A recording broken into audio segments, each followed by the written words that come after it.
शहरों में ढेर गर्मी बा बियाह कोलो तू सांस हो जाएगी लेकिन काहे के मन नहीं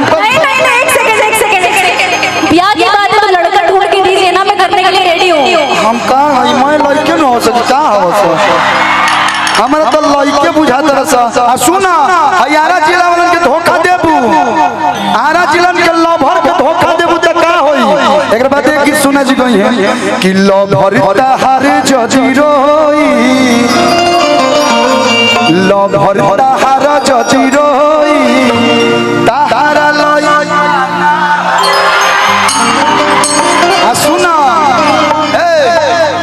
बतिया बोले तो पहले पूरा कि हाला जे होई अगिया बाजार में होई हाला होई जे अगिया बाजार में होई अरे तोर बिया हो ना होई तभी समय बा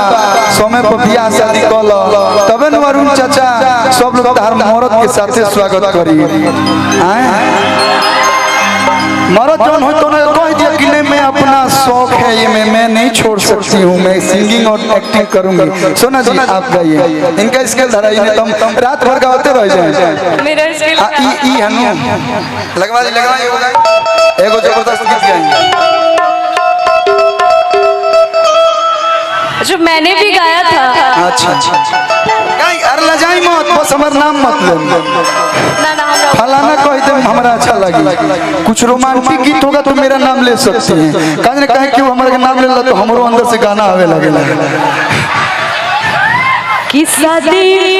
करे से करे के मन बा आए गुआरा वाला लइका पसंद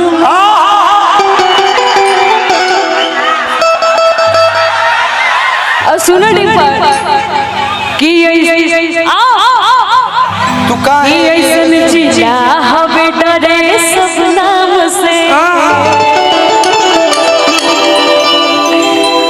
कि ऐसन जिला हवे डरे सब नाम से कि आराम से वाह जियो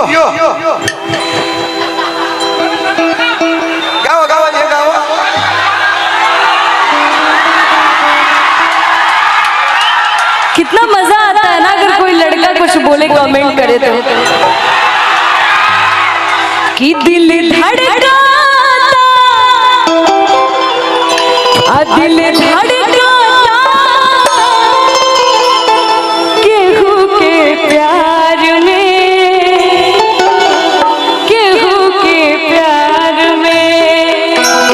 धड़के लागो मस्त भइल बा मस्ती में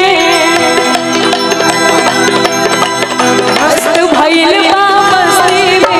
दिल बैठल प्यार की कस्ती में